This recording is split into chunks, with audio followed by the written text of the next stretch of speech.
Sithanda ukubingelela abalandeli be-channel sesichazela amaphupho. Igama lami nguHlekiwe Sibongo Wambotho-ke.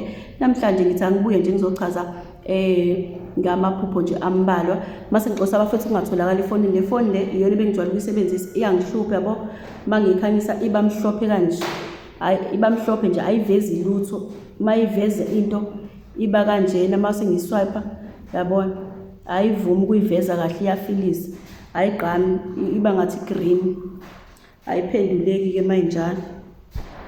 So ngicela ukuthi ngeke ngichazele amaphupho ambalwa kanje. Kusho ukuthini uma uphupha unikezwa i-envelope? Ngabe unikezwa umama wakho noma ngabe unikezwa ubaba wakho ngabe unikezwa umuntu wakini? Kusho ukuthini kodwa kona lokho? Kusho ukwamukeliswa abafowethu. Ake sithi mhlawumbe uyibonile i-envelope onikezwa yona mhlawumbe inemali phakathi.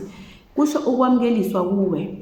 Isimo sesipho esihamba nemimoya ethize wena ozosebenza ngayo ukuthi kule envelope le wena uyokhipha okufihlakele kubantu ubakhanyisele mangabe ama-R100 uyokhipha okufihla njengoba isuke iphakathi envelope ifaka into phakathi imali phakathi uyothi ngokukhanyisela abanye abantu wena izinto noma ngokuveza ezinye izinto imali yakho iyoqhamuka kanjalo ngoba wena uyobe usebenzisa umoya asithi R100 uyobe usebenzisa umoya ukukhanyisela abanye abantu ezinye izinto zabo abangazazi ukuthi ufisa zilunge empilweni yabo noma ufisa ukuthi baxoxele ukuthi le ndlela ihamba kanje kanje lesuku uyibuza noma lokho sukubasiza ngakho kodwa egcineni kosuku i-envelope ke yona isipho ukuthi uyobe sekuba isipho futhi khona lokho kuwe ukukhanyisela abantu kuwe nokubatshela izinto ezithize kuyoba isipho kuwe futhi.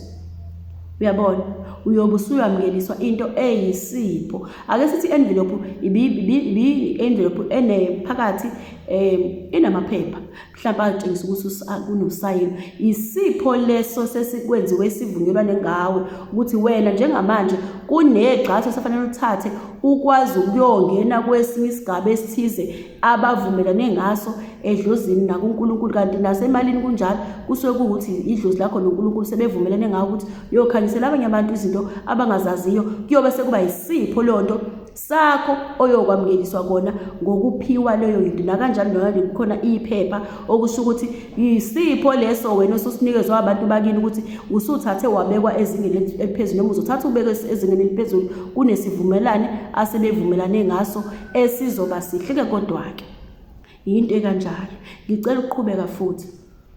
Kusho ukuthini uthola ukuthi ubona wena uphupha inkobe noma umbila. Uma uphupha izinkobe noma isikhwebu sombila esomile bakwethu kusho ukuthi lokho umbila nje iqala vele siyawazi sonke umbila siyawazi uyinto ekwazi ukuthi yome uyawudla usamanzi kodwa futhi uyakwazi ukuthi ubeke uphinde futhi utshale. Uyabona usuwomile uyakwazi ukulinda unyaka uzophinde utshale ngonyaka olandelayo. Okusho ukuthi yini leyo nto leyo? Wena njengamanje ukhonjwa ukuthi kunezinto ozonikwa zona eziyokwazi ukuhlala isigaba eside. Ithi mayithi yaphelelwa isikhathi iphinde futhi iqhume ake kuchazele kanje ngeke. Uyabona ngizokuchazela kahle ngasheshisi njengoba ngisheshisa nje. Umbila njengoba usukutshalwa lapha isukutshalwe ngeinhlamvu zawo ukhobe lomila ngithi sho ukuthi kuwe kusuke kunalento esuke isenziwa ilindiwe ukuthi iyoba kanjani iyokwazi ukuphilisa. Ithi kuphilisa khona kukanjalo ithi usakuphilisa isiye uyomela siqalwe phansi iyanziwe futhi hayi ukuthi iyinto elula isungasiyona into elula kodwa futhi iyakwazi ukuphilisa wena. Umbili uyakwazi ukwenza ube zinkobe okusho ukuthi kuyothi noma isiqala iphelelwa isikhathi into ethi kanje ake ngisho kanje into erecyclayo yabona ethi uthi usumilile yilapho uthola ukuthi khona sekukuhle kakhulu wena shuthi le mpumelelo abakukhombisa yona ukuthi uzoba nempumelelo ehamba ingapheli sebunzimeni sekukukhulu izolokho ikhona kuwena. Umbila abafowethu uyawudla noma usuqini wenza izinkobe sho ukuthi lesi simo sempumelelo abakukhomba kusona kuyothi noma ngabe kuthiwa kunzima kangakanani akho umuntu okuphuca noma ngabe kuthiwa usesengathi kuyakuphisa bethi nakho sekuyaphela kube ukuthi sekuqala phansi uyabona sekuyahluma futhi yinto enjengaleyo umbila bafowethu. Yingakho kuthiwa uma uphuphe impuphu isuke isho isimo sedlozi elihlambulukile elikhanyayo phezu kwakho. Umbila-ke lo idlozi lakho lisuke likupha into ongeke uzuphazanyiswe ngisho bangathi bayaphazamisa ngisho ngathi benzani kodwa iyophinde imile futhi ngani zakwethu. Umbila-ke loyo uma ukuphupha noma ngabe kuthiwa uphupha umanzi kusuke kusho khona ukuthi kunento yakho wena njengamanje esilungile usungathola maduze nje okuhle kuwe.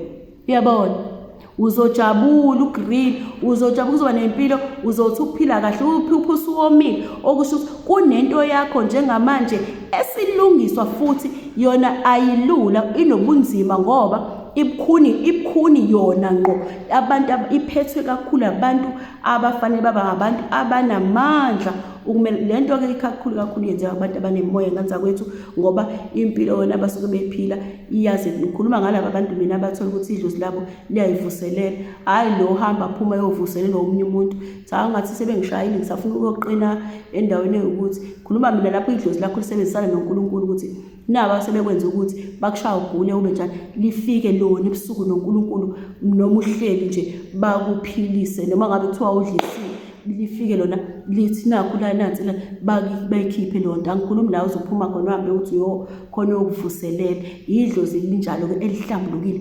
eliziphilisa lona. Ngisho ngafika umuntu abeka kuthi uzoshaya wena lalela-ke ngale ukuthi uxoxele lizozi yonke lonto yebo izothi uzuthi hayibo khona into engathi lithi yagquzula kodwa lizofika lithatha liphindisele lizobe kunjalo mayisana nje imvula engani zakwethu akekho-ke womisa imvula.